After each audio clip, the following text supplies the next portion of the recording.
ഇനി വീണ വിജയനെ കാത്തിരിക്കുന്നത് ജയിലാണ് എന്നുള്ളത് വെറും പറച്ചിലല്ല, അത് കൃത്യമായ തെളിവുകളുടെയും സാഹചര്യങ്ങളുടെയും മുന്നോട്ട് പോകുന്ന അന്വേഷണത്തിൻ്റെ അടിസ്ഥാനത്തിലാണ് പറയുന്നത്.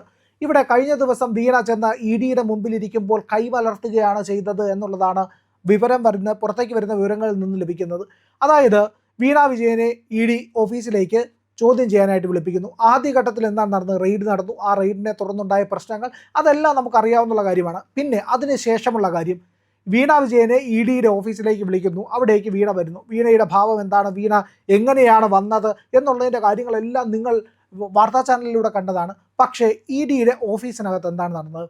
രാവിലെ 10 മണിയോടുകൂടി ഇ ഡിയുടെ ഓഫീസിലെത്തുന്ന വീണ വിജയൻ അവിടെ ഇ ഡിയുടെ ചോദ്യങ്ങൾക്ക് മുന്നിൽ മറുപടി പറയുന്നു എന്നുള്ളതാണ്. അതിനകത്ത് നടന്ന പ്രോസസ്സ് ഏറ്റവും സിമ്പിളായിട്ട് നമുക്ക് അനുമാനിക്കാൻ കഴിയും.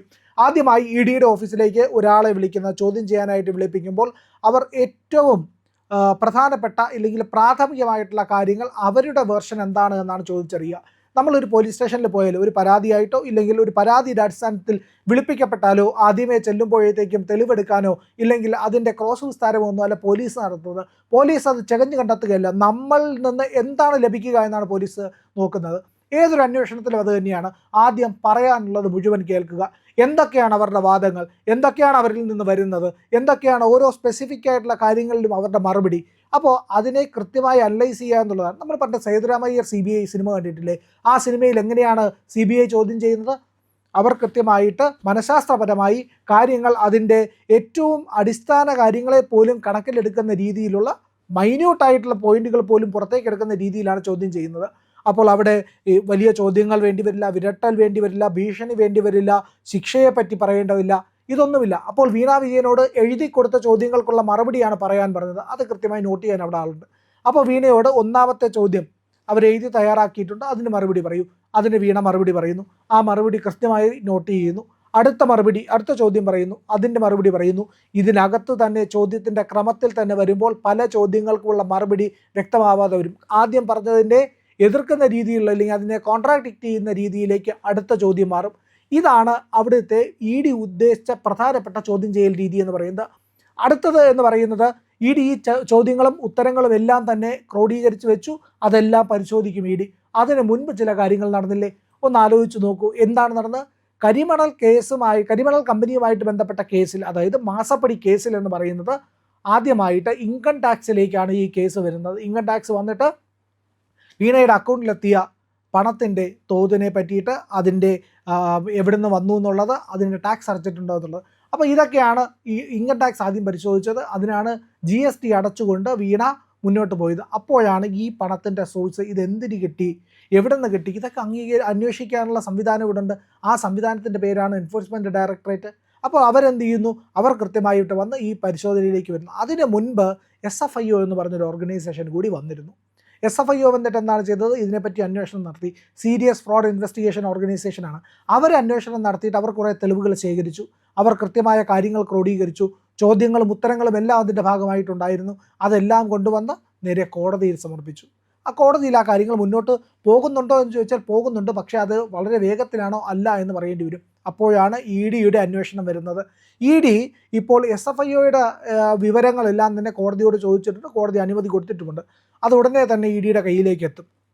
അങ്ങനെയാണെങ്കിൽ ഇ ഡിയുടെ കയ്യിലെത്തുന്ന പ്രധാനപ്പെട്ട വിവരങ്ങൾ, ആ വിവരങ്ങൾ അവർ ക്രോഡീകരിച്ച് വയ്ക്കും. ഒരു ഭാഗത്ത് വീണയുടെ ചോദ്യങ്ങൾ വീണയോട് ചോദിച്ചപ്പോഴുള്ള ഉത്തരങ്ങൾ, മറുഭാഗത്ത് SFIO എടുത്തിട്ടുള്ള വീണയുടെ നേരത്തെയുള്ള മൊഴിയുണ്ട്. അതുപോലെ തന്നെ ഈ പറയുന്ന അവർ ശേഖരിച്ച തെളിവുകളുണ്ട്. ഈ കേസുമായിട്ട് ബന്ധപ്പെട്ടിട്ടുള്ള ഒരുപാട് ഡേറ്റകൾ അവരുടെയുണ്ട്. പിന്നെ ഇനി ഇപ്പുറത്തേക്ക് നോക്കിയാലോ, പണം കൊടുത്തവർ എന്ന് പറയുന്നത് ആരാണ്? CMRL എന്ന് പറയുന്ന കമ്പനി. അതിൽ കർത്തയുണ്ട്, കർത്തയുടെ ഭാര്യയുണ്ട്, കർത്തയുടെ മക്കളുണ്ട്. അപ്പോൾ ഇവരുടെ എല്ലാ മൊഴിയും അവിടെ ശേഖരിച്ച് വയ്ക്കും. ഇനി അതുമാത്രവുമല്ല, CMRL എന്ന് പറയുന്ന കമ്പനിയിൽ നിന്ന് പണം അയക്കുമ്പോൾ അവിടുത്തെ ജീവനക്കാരുണ്ട്, അവിടുത്തെ സാങ്കേതിക വിഭാഗത്തിൻ്റെ ആൾക്കാരുണ്ട്, ഇതെല്ലാം ഉണ്ട്. ഇനി ഇത് മാത്രമല്ല, വീണയുടെ ബാങ്കിലേക്കാണ് എത്തിയത്. ആ ബാങ്കിൻ്റെ ആൾക്കാരുമായിട്ട് ബന്ധപ്പെട്ട അവരുടെ മൊഴികൾ, അവരുടെ വിവരങ്ങൾ, ഇതേത് സമയത്ത് എപ്പോഴാണ് ഉണ്ടായത്, അതുമായിട്ട് ബന്ധപ്പെട്ട് ഇവർ നടത്തിയിട്ടുള്ള, അതായത് വീണയും CMRLും തമ്മിൽ നടത്തിയിട്ടുള്ള കമ്മ്യൂണിക്കേഷൻ, ഇതെല്ലാം ഇതിൻ്റെ അന്വേഷണത്തിലേക്ക് വരിക. ഈ വിവരങ്ങളെല്ലാം എടുത്തു വെച്ചിട്ടാണ് ഇ ഡി അടുത്ത ഘട്ടത്തിലേക്ക് കിടക്കുന്നത് എന്നുള്ളതാണ്. അപ്പോൾ ഈ വിവരങ്ങൾ ശേഖരിച്ച് വയ്ക്കുന്നു, ഇതെല്ലാം തമ്മിൽ അനലൈസ് ചെയ്യുന്നു, ഇതെല്ലാം തമ്മിൽ ഒത്തുനോക്കുന്നു. ഇതിന് ശേഷമാണ് അടുത്ത ഘട്ടം ചോദ്യം ചെയ്യൽ എന്നുള്ളതാണ്. പലരും ഇന്നലെ പറയുന്നത് കേട്ടു, ഈ പറയുന്ന ചാനലുകളിലൊക്കെ വീണയെ അറസ്റ്റ് ചെയ്യുമോ, വീണയെ പിടിച്ചുകൊണ്ട് പോകുമോ, AAPയുടെ നേതാക്കളെ അറസ്റ്റ് ചെയ്തെങ്കിൽ AAPയുടെ നേതാക്കളെ അറസ്റ്റ് ചെയ്യുന്നതിന് മുമ്പ് ഒരുപാട് അന്വേഷണങ്ങൾ നടന്നു, ഒരുപാട് ഈ പറയുന്ന മൊഴികൾ തമ്മിലുള്ള കമ്പാരിസൺ നടന്നു, അത് തമ്മിൽ ഇവാലുവേറ്റ് ചെയ്തു, അതിൻ്റെ ഏറ്റവും കോറിലേക്ക് എത്തുന്ന തരത്തിലെത്തിയിട്ടാണ് അവർ ആ കേസ് ഫയൽ ചെയ്യുന്നത്. അത് അപ്പോഴാണ് അറസ്റ്റൊക്കെ ചെയ്യപ്പെടുന്നത് എന്നുള്ളതാണ്. എപ്പോഴാണ് അറസ്റ്റ് ചെയ്യപ്പെടുന്നത്? ഈ തെളിവുകളെല്ലാം കൂടെ വെച്ചിട്ട്, എല്ലാം കൂടെ ഒരുമിച്ച് വെച്ച് ഇവരെ ചോദ്യം ചെയ്യുമല്ലോ.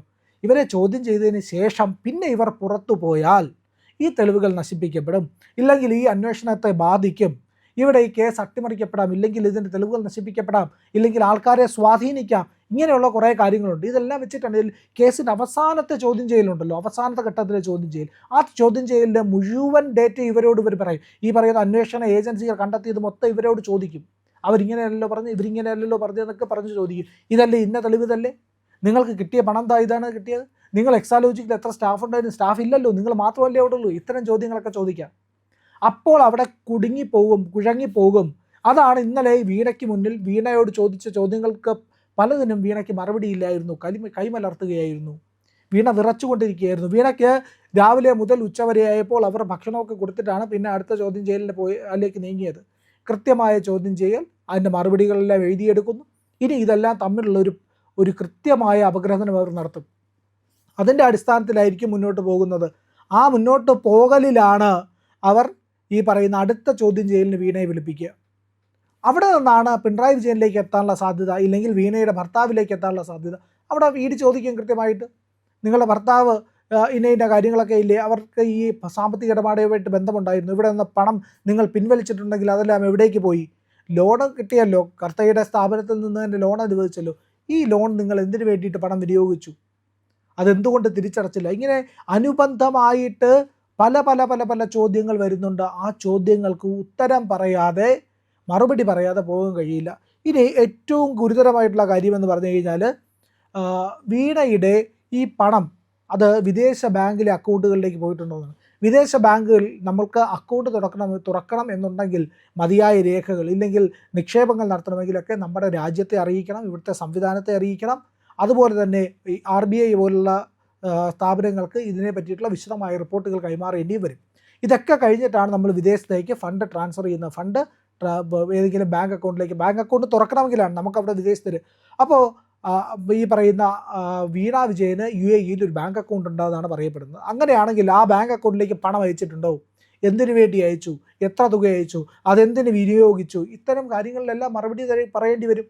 കാരണം ഇന്ത്യയും UAE-യും തമ്മിൽ ഒരു കരാറുണ്ട്, പരസ്പര വിവര കൈമാറ്റത്തിന് വേണ്ടിയിട്ടുള്ള, അല്ലെങ്കിൽ ഈ പറയുന്ന കുറ്റവാളികളെ കൈമാറുന്നതിന് വേണ്ടിയിട്ടൊക്കെയുള്ള കരാറുകൾ നമ്മൾ ഒപ്പിട്ടിട്ടുണ്ട്. അങ്ങനെ വരുമ്പോൾ വീണ ഇതിൻ്റെ മറുപടി പറഞ്ഞില്ല എന്നുണ്ടെങ്കിൽ അത് ഗുരുതരമായിട്ടുള്ള പ്രശ്നങ്ങളിലേക്ക് നയിക്കും. കാരണം വിദേശത്ത് ഒരു അക്കൗണ്ട് തുടങ്ങിയിട്ട് അതിലേക്ക് പണം അയക്കുകയും അതിലൂടെ ട്രാൻസാക്ഷൻസ് നടത്തുക, ഇടപാടുകളൊക്കെ നടത്തി കഴിഞ്ഞാൽ പലവിധ വകുപ്പുകൾ വരും. ഫെമ വൈലേഷൻ വരും.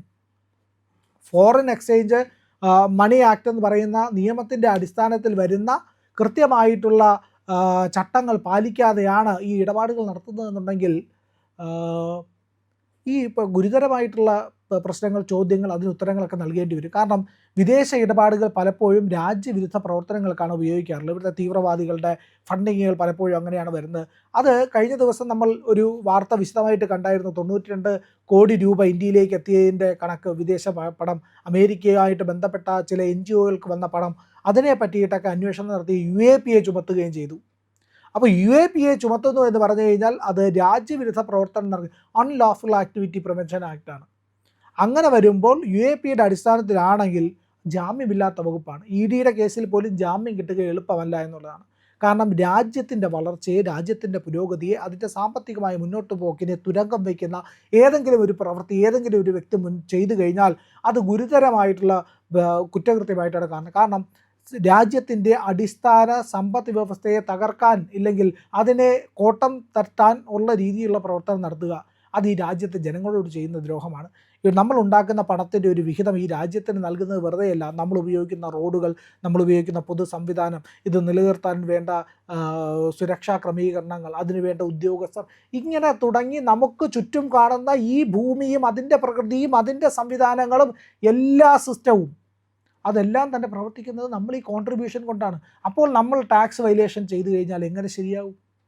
ഇല്ലെങ്കിൽ നമ്മൾ ഈ പറയുന്ന കള്ളപ്പണം വെളുപ്പിച്ചാൽ, അനധികൃതമായിട്ട് ധനമുണ്ടാക്കിയാൽ, അനധികൃതമായിട്ടൊക്കെ ധനമുണ്ടാക്കുമ്പോൾ ഉണ്ടാകുന്ന രാജ്യത്തിൻ്റെ നഷ്ടം, രാജ്യത്തിലെ മറ്റ് പൗരന്മാർക്കുണ്ടാകുന്ന പ്രശ്നങ്ങൾ, ഇതെല്ലാം നിസ്സാരമായിട്ട് നമുക്ക് കാണാൻ കഴിയില്ല. അത് പൗരബോധമുള്ള ഏതൊരു വ്യക്തിക്കും ബാധകമായിട്ടുള്ള കാര്യമാണ്. അപ്പോൾ വളരെ ഉത്തരവാദിത്വം വേണ്ട സ്ഥാനത്തിരിക്കുന്ന ആൾക്കാർ, പ്രത്യേകിച്ച് മുഖ്യമന്ത്രിയുടെ കുടുംബം ഒക്കെ എന്ന് പറയുമ്പോൾ നമ്മളെപ്പോലെ സാധാരണക്കാരനെ പോലെ അല്ല. നമ്മൾ സാധാരണക്കാർ ചെയ്യുന്ന തെറ്റുകൾക്ക് ആ ഗ്രാവിറ്റി കുറവ് എന്നല്ല പറയുന്നത്, അതിനുണ്ടാകുന്ന സാമൂഹികമായിട്ടുള്ള സ്വാധീനവും പ്രത്യാഘാതവും വളരെ ഗുരുതരമാണ്. അതുകൊണ്ടാണ് ഉന്നത സ്ഥാനങ്ങളിൽ ഇരിക്കുന്ന ആൾക്കാർ അഴിമതി ചെയ്യുമ്പോൾ വളരെയധികം ചോദ്യം ചെയ്യപ്പെടുന്നത്. ഒരു സാധാരണക്കാരനായ ഒരു മനുഷ്യൻ അവൻ എന്തെങ്കിലുമൊക്കെ പ്രശ്നം സമൂഹത്തിലുണ്ടാക്കിയാൽ, അവൻ ദുശീലങ്ങൾക്ക് അടിമപ്പെട്ടാൽ പോലും പ്രശ്നമുണ്ടായില്ല, അത് വലുതായിട്ട് മൈൻഡ് ചെയ്യില്ല. അവൻ എന്തെങ്കിലും നിയമവിരുദ്ധ പ്രവർത്തനം ചെയ്താലേ കേസെടുക്കുകയുള്ളൂ, ഇല്ലെങ്കിൽ പലരും അതിനെ തള്ളിക്കളയാണ്. പക്ഷേ ഒന്ന് ആലോചിച്ച് നോക്കൂ, നമ്മുടെ നാട്ടിലെ ഒരു പ്രധാനപ്പെട്ട അധ്യാപകൻ അല്ലെങ്കിൽ ഒരു ഉദ്യോഗസ്ഥനാണ് അത്തരം പ്രവൃത്തി ചെയ്യുന്നതെങ്കിൽ, അപ്പോൾ ഓരോ വ്യക്തിയുടെയും സ്ഥാനം എന്ന് പറയുന്നത്, ചിലർ മാതൃകയാവേണ്ടവരാണ്, ചിലർ ഈ നിയമങ്ങൾ പാലിക്കേണ്ടവരാണ്. അപ്പോൾ ഇങ്ങനെ വരുമ്പോൾ ആ മാതൃകാപരമായിട്ടുള്ള പ്രവൃത്തി ചെയ്യേണ്ടവരിൽ നിന്ന് ഏറ്റവും ഹീനമായ പ്രവൃത്തി ചെയ്യുന്നു എന്നുള്ളതാണ് ഇവിടുത്തെ ഏറ്റവും പ്രധാനപ്പെട്ട കാര്യം. അങ്ങനെ വരുമ്പോൾ വീണ വിജയൻ ചെയ്തത് നിസ്സാരമായിട്ടുള്ള കുറ്റമല്ല. രാജ്യത്തിൻ്റെ അധികാരത്തെ, ഇല്ലെങ്കിൽ ഭരണഘടനാപരമായിട്ടുള്ള ഒരു പ്രധാന പദവിയെ ഒന്ന് ആലോചിച്ച് നോക്കുക. പ്രധാനമന്ത്രിയും കേന്ദ്രമന്ത്രിമാരും ഗവർണറും കഴിഞ്ഞാൽ ഇരിക്കുന്ന ഏറ്റവും പ്രധാനപ്പെട്ട പൊസിഷനാണ് ഒരു സംസ്ഥാനത്തിൻ്റെ മുഖ്യമന്ത്രി. സംസ്ഥാനത്തിൻ്റെ ഏറ്റവും ടോപ്പായിട്ടുള്ള ആൾ, ഇവിടുത്തെ 3.5 കോടി 4 കോടി വരുന്ന ജനങ്ങളുടെ ഏറ്റവും പ്രധാനപ്പെട്ട ഐഡൻറ്റിറ്റി ആയിട്ട് എടുത്ത് കാണിക്കുന്ന ആൾ, അല്ലെങ്കിൽ അദ്ദേഹത്തിൻ്റെ കുടുംബമൊക്കെ കാണിച്ചിരിക്കുന്ന വലിയ അഴിമതിയെ, അതിനെ നിസ്സാരമായിട്ട് കാണാൻ കഴിയില്ല. ഈ പറയുന്ന UAEയുടെ അക്കൗണ്ടിൻ്റെ വിവരം അടക്കമുള്ളവ ഷോൺ ജോർജ് അടക്കമുള്ള ഈ വിസിൽ ബ്ലോവേഴ്സായിട്ട് ഇതിൽ നിൽക്കുന്ന ആൾക്കാർ പുറത്തേക്ക് കൊണ്ടുവന്നിട്ടുണ്ട്. അതൊക്കെ അന്വേഷണ ഏജൻസികൾക്ക് കൈമാറിയിട്ടുണ്ട് എന്നാണ് വിവരം. എന്നാലും UAEയിലെ അക്കൗണ്ട് വിവരങ്ങളൊക്കെ തന്നെ ED എടുക്കുന്നുണ്ട്. അതുമാത്രവുമല്ല, SFIOയുടെ അന്വേഷണത്തിൻ്റെ വിവരങ്ങൾ, കർത്തയുടെ കുടുംബത്തിൻ്റെ മൊഴി, വീണ പറഞ്ഞിരിക്കുന്ന കാര്യങ്ങൾ, ജീവനക്കാരിൽ നിന്ന് ലഭിക്കുന്ന കാര്യങ്ങൾ, മറ്റു തെളിവുകൾ, ഇതെല്ലാം കൂടി ചേരുമ്പോൾ വീണ വിജയന് അറസ്റ്റ് ഉറപ്പാണ്. അതിൽ നിന്ന് ഊരിപ്പോരുക എളുപ്പമല്ല. ഇത്രയും കാര്യങ്ങൾ വെച്ചുകൊണ്ടാണ് ഞാൻ ആദ്യം പറഞ്ഞത് വീണ വിജയൻ്റെ അറസ്റ്റ് ഏതാണ്ട് ഉറപ്പാണ് എന്നുള്ളതാണ്. അതിൽ നിന്ന് പിണറായി വിജയനിലേക്ക് എത്താനുള്ള സാധ്യത കൂടി തള്ളിക്കളയാൻ കഴിയില്ല. കാരണം നിയമത്തിന് പ്രായമോ പദവിയോ പ്രശ്നമല്ല. അത് കുറ്റം ചെയ്തത് ആരായാലും ശരി തന്നെ അറസ്റ്റ് ചെയ്ത് ജയിലിലടയ്ക്കുക, കൃത്യമായ ശിക്ഷ നൽകുക എന്നുള്ളത് നിസ്സാരമായ കാര്യമല്ല എന്നുള്ളതാണ്. അപ്പോൾ ഇത് പിണറായി വിജയൻ്റെ ഇടപെടലിലാണ് കിട്ടിയത്. വീണയ്ക്കല്ലാതെ, വീണ വലിയ സ്ഥാനം വഹിച്ചിരുന്ന ആളോ, ഇല്ലെങ്കിൽ അത്രയും വലിയ എക്സ്ട്രാ ടാലൻറ്റഡ് ആയിട്ട് CMRL കോൺട്രിബ്യൂട്ട് ചെയ്ത ആളോ ഒന്നും അല്ലല്ലോ. അപ്പോൾ സ്വാഭാവികമായിട്ടും അച്ഛൻ മുഖ്യമന്ത്രി ആയതിൻ്റെ പദവിയുടെ ദുർവിനിയോഗമാണ് നടന്നിട്ടുണ്ട് എന്നുണ്ടെങ്കിൽ വീണ വിജയന് ജയിലിൽ പോകാതെ മാർഗമില്ല. അത് തെളിയാനായിട്ട് അധിക കാലം എടുക്കില്ല. പണ്ട് ബാലകൃഷ്ണപിള്ളയുടെ കേസൊക്കെ ഏതോ കാലത്തുണ്ടായി, ഏതോ കാലത്ത് തീരുകയായിരുന്നല്ലോ ഉള്ളത്. അങ്ങനെയല്ല. എൻഫോഴ്സ്മെൻറ്റ് ഡയറക്ടറേറ്റിൻ്റെ കേസുകൾ എന്ന് പറഞ്ഞു കഴിഞ്ഞാൽ നിസ്സാരമാവില്ല. ഇത് ഗുരുതര കേസാണ്.